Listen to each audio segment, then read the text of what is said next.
백업 정책을 어떻게 설정하는지에 대해서 좀 말씀드리도록 하겠습니다. 보시는 바와 같이 내가 원하는 디바이스를 선택하시고 보호를 누르시고 그 보호에서 백업 정책을 클릭하시면 이제 설정되어 있는, 그러니까 설정할 수 있는 부분들이 나옵니다. 저는 지금 디스크 볼륨에 시스템 부트, 그러니까 저는 C 영역 그 부분들만 OS 영역만 지금 백업밖에 만들어 놨는데요.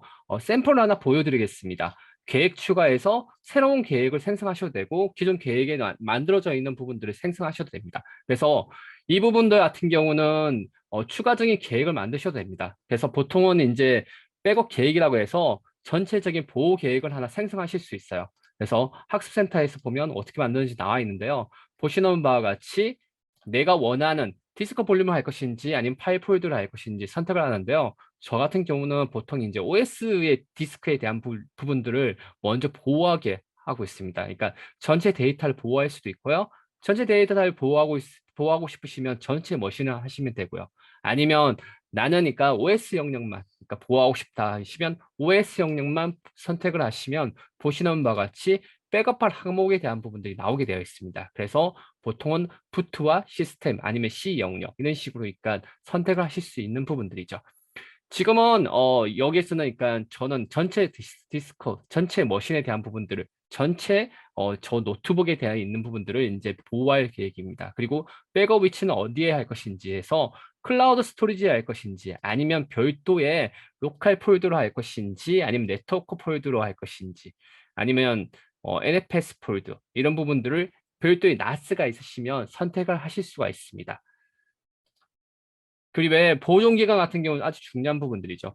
평상시에 이제 데이터에 대한 보존 기간을 어떻게 하실 것인지, 주요한 데이터가 어떤 부분인지에 따라서 이제 하시는데요. 보통은 일반적인 업무용 PC 같은 경우는 보통 3개월 이렇게 보관 기간을 만들고요. 4주 그리고 7일 그리고 백업 후 이런 식으로 그러니까 만드실 수 있습니다. 그래서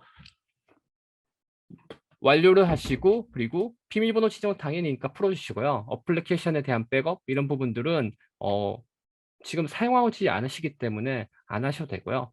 백업 옵션 관리 중에서 저희가 뭐 중요하게 생각하시는 부분들이 좀 있습니다. 근데 이 부분들은 뭐 그렇게 디폴트로 사용해서 운영하셔도 문제가 없는 부분들이죠. 그래서 생성을 누르시면 새로운 보호계 뭐 이름 하나 정하셔가지고는 새로운 뭐 내부 직원용, 내부 직원 보호라고 하나 만드시고 정책을 배포하시면 됩니다. 그래서 생성을 하나 누르시면 새로운 보호 계획이 하나 만들어지는 부분들이죠. 이렇게 해서 간단하게 정책을, 백업 정책을 만드실 수 있습니다. 자, 그러면 이 부분들을 추가해서 장치에 대한 부분들이 있으시면 장치를 선택하셔가지고는 적용시키면 되는 부분들입니다. 자, 그러면 이렇게 백업하는 데 있어서 시간이 많이 걸리기 때문에 제가 이제 원래 이제 장치에서 만들어져 있는 계획을 보시면 전체적인 백업 계획에 대한 부분들이 나와 있습니다. 그래서 저는 디스크를 선택했고 시스템 영역과 부트 영역을 선택해서 저는 백업받게 되어 있는 부분들인데요.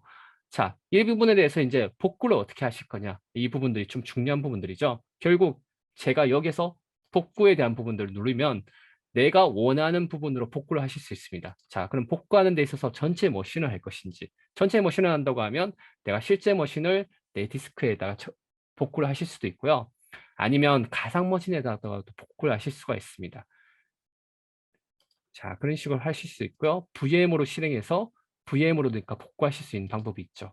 그리고 복구해서 파일 폴더를 누르시면 이제 내가 원하는 항목에 대해서 복구를 하실 수 있어요.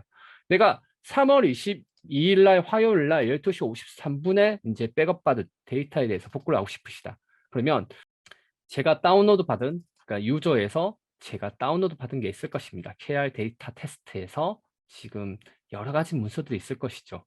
뭐 내가 사용했던 문서나 사진이라든지 이런 부분들이 있으실 거고요.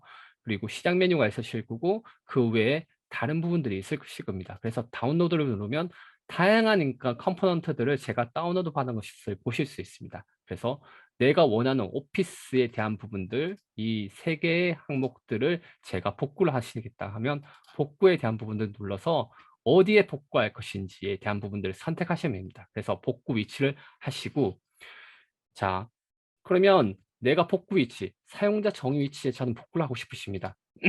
그래서 나는 복구의 위치를 일단 복구할 때 내가 하나의 일단 복구 영역을 하나 더 만들고 싶으시다 하시면 새 폴더를 하나는 해서 복구라고 그러니까 하나 폴더를 하나 만들어서 그 영역을 복구하셔야 됩니다. 자, 그러면 완료를 한다고 하면 복구 시작 해서 뭐 기존 파일을 덮어쓰기라든지 아니면 뭐 오래된 경우 기존 파일 덮어쓰기 하나 이런 식으로 있습니다. 뭐 저는 그냥 일반적으로 필요한 부분들만 해서 복구를 시작하도록 하겠습니다. 그러면 복구에 대한 부분들이 시작된 부분들이죠. 그래서 내가 복구 진행률에 대한 부분들을 아실 수 있게 되어 있습니다. 그래서 지금 얼마나 지금 지났고 남은 시간을 계산 중인데 보통 지금 시작 시간이 12초 뭐 이렇게 지났다. 처리된 파일 얼마가 처리됐다고 이렇게 실시간으로 나오게 되어 있습니다. 그래서 이걸 보시고 내가 이제 얼마나 걸릴 것이라는 것들을 이제 아시게 되는 부분들이죠. 그래서 보시면 이제 전체적인 내용들을 보실 수가 있어요. 자, 여기서 이제 62%가 이제 되어서 61분 미만 남음 이렇게 표시게 되게 되어 있습니다. 그래서 잠깐만 기다려 보시면 복구하는 내용에 대한 부분들을 보실 수 있어요. 자, 복구가 완료된 것들을 보실 수 있습니다. 그래서 복구의 위치는 뒤에 복구라는 폴더에 대해서 복구 대상에서 몇몇 파일이 복구되었다라는 것을 보실 수 있습니다. 그래서 제가 D 폴더에 이제 복구라는 폴더를 누르면 아까 원했던 제가 선택했던 그러니까 부분들이 복구된 것을 보실 수 있습니다.